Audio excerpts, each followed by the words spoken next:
All right, David Littleproud, thanks very much for your time. Yeah, thanks for having me. You're obviously a busy man having the agriculture portfolio, but you're also the member for Maranoa. What's taken you so long? It's kind of the 11th hour to be coming into your own neck of the woods. Well, I have been through Maranoa, obviously during the campaign, but also previously. This is home, and Chinchilla, more importantly, is my hometown. Always proud to say that I'm from Chinchilla. But as the Agriculture Minister, I'm also responsible for Australian agriculture, and that takes me to all corners of the country in making sure farmers and the agricultural sector understand the Coalition's policies about what we've been able to achieve, what we've been able to achieve together, taking industry from $47 billion to now over $80 billion, and trying to put the environment and infrastructure around them and leave a legacy. I'm proud of what I've been able to achieve since 2017 as Ag Minister, but also proud of what I've been able to achieve for the people of Maranoa over that period. And that's because I've been at the Cabinet table, had an opportunity to make sure that when programs are designed, places like Chinchilla, where I'm from, are kept in mind so that we get our fair share. That's all we want. We don't want special treatment. People in regional rural Australia just want their fair share.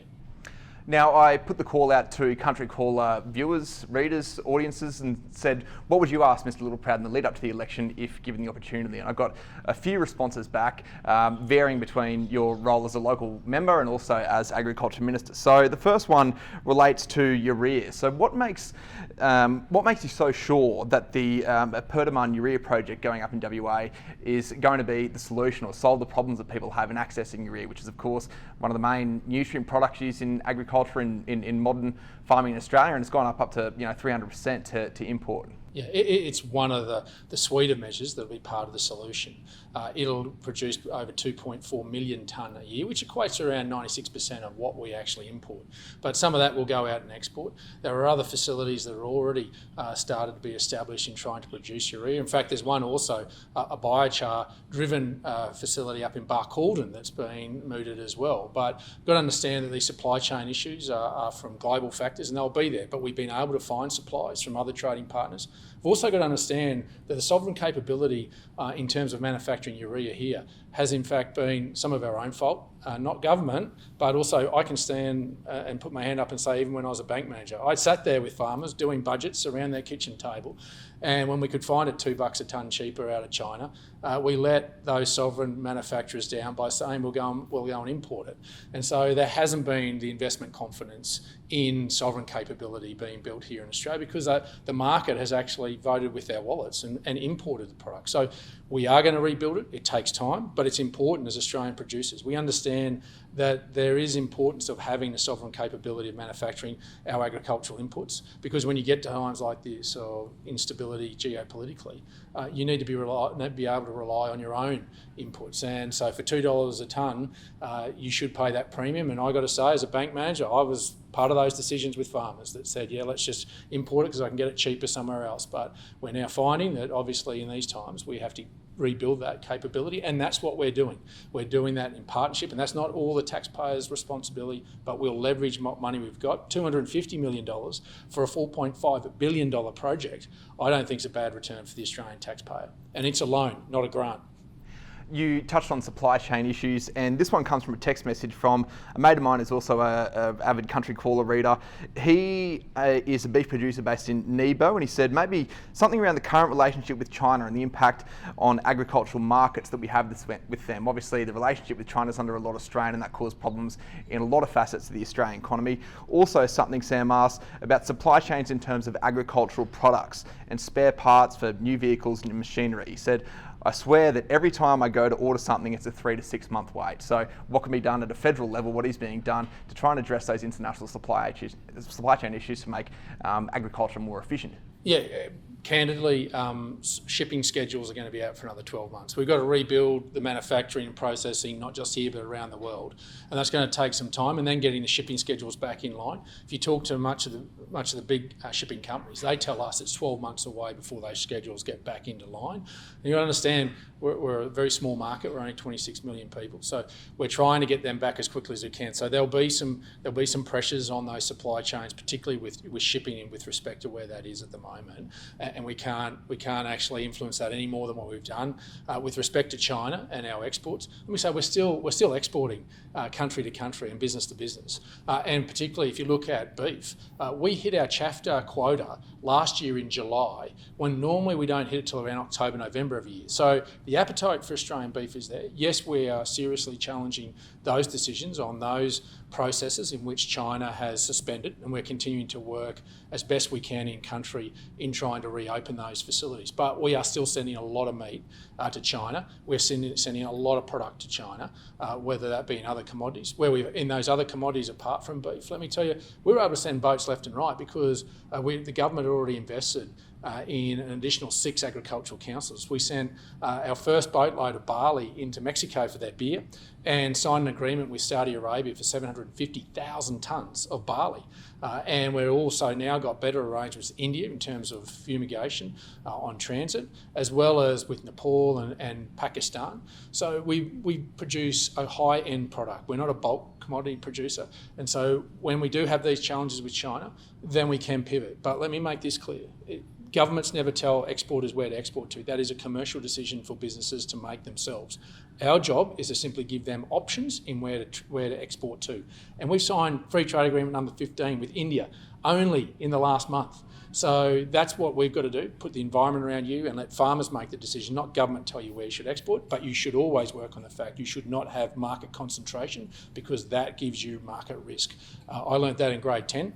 And we're saying to exporters, understand that and understand that we're not going to compromise on our values and principles or our democracy in this country with China or any other country, but we are prepared to have dialogue with them if they are prepared to understand that that is a no-go area. That is the basis of which we start and which I've reached out to my counterpart on a number of occasions and made it clear the best way to resolve any difference is through dialogue, and my phone is on and my door is always open. What's been the response from your counterpart in China? I haven't got a response, but that doesn't mean that we won't continue to try. We'll be mature about this. We're not going to throw our toys out of the cot.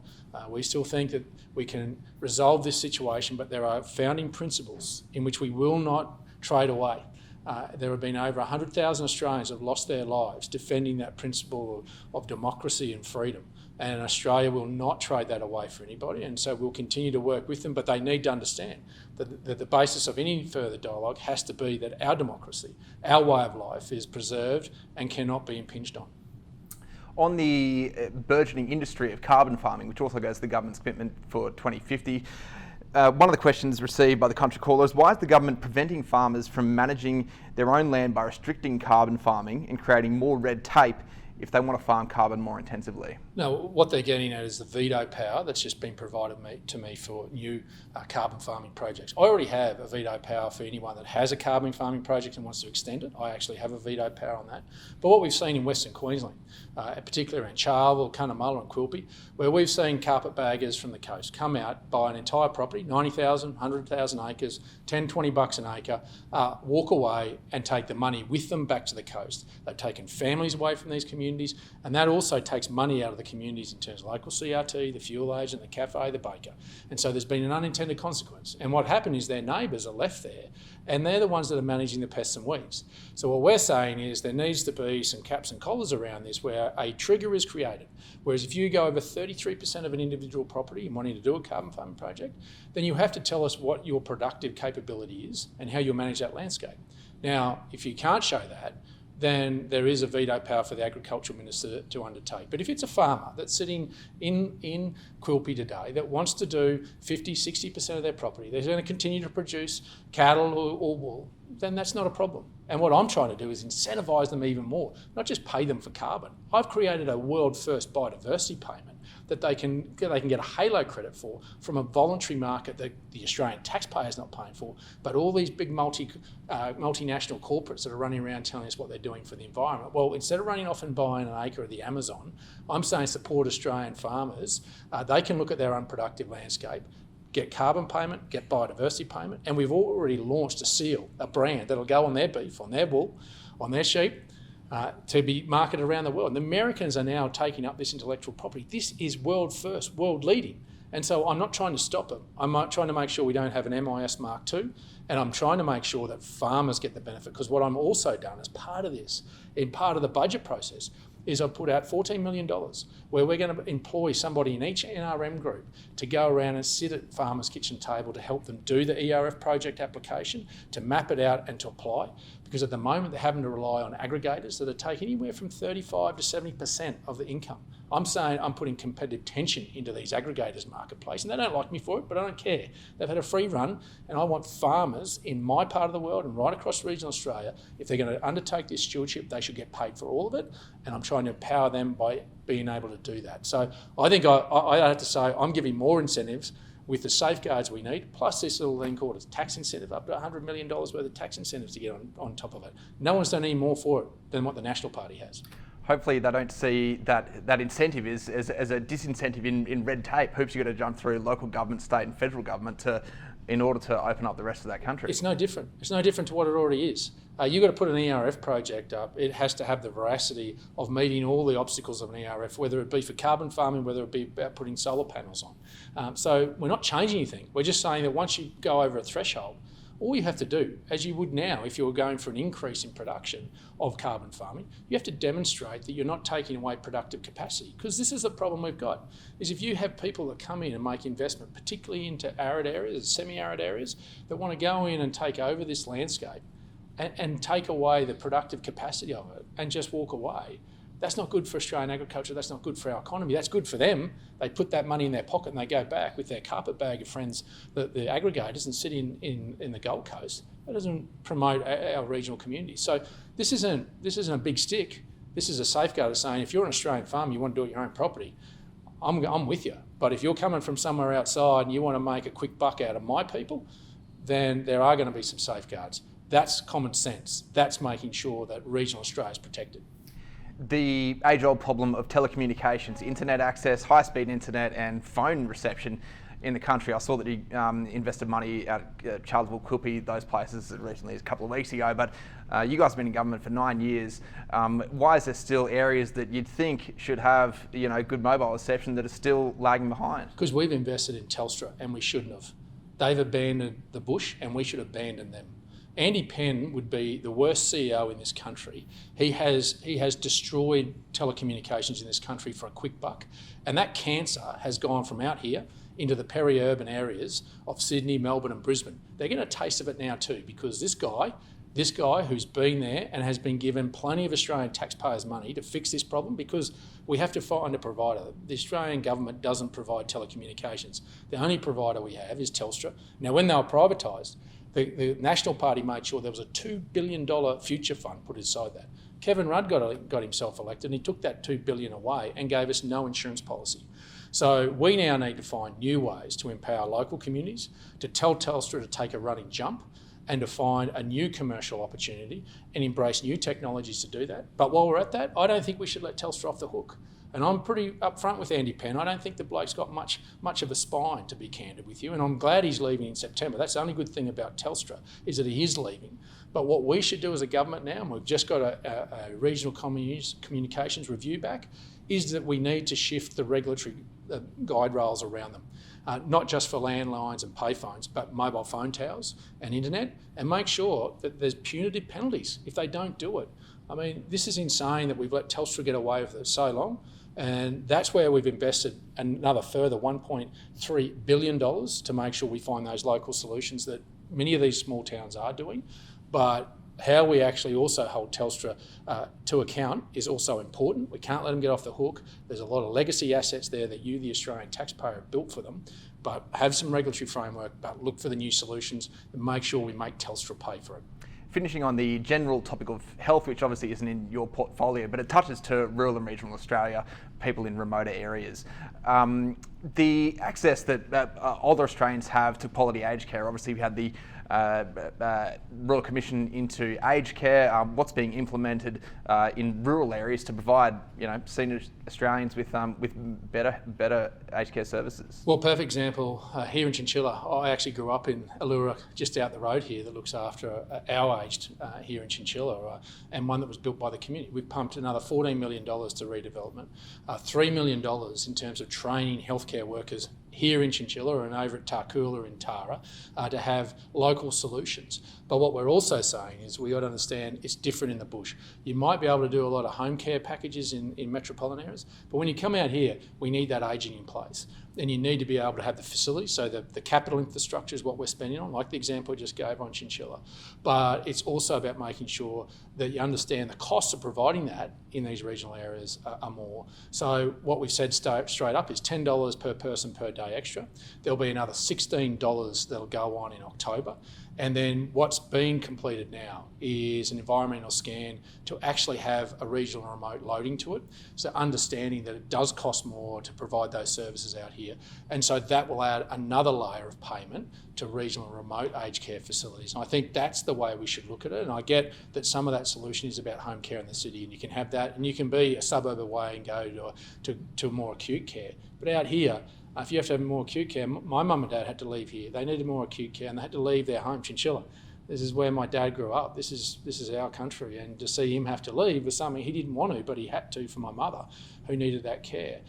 Now I think with the investment we get here, we'll be able to get Chinchilla back up and going. But that's what we've got to do, is invest in the infrastructure to help support, but then also understand that it costs more out here and we should pay it. When it comes to rural doctors and attracting rural doctors, you talked about loading for rural and regional aged care to incentivise people to come out here. Do you think something similar should or could or ever will be the case for rural doctors? Extra $10 on the Medicare rebate's been talked about for a long time to attract rural doctors. This problem isn't going anywhere. What do you see as a solution? Well, we already started on the 1st of January.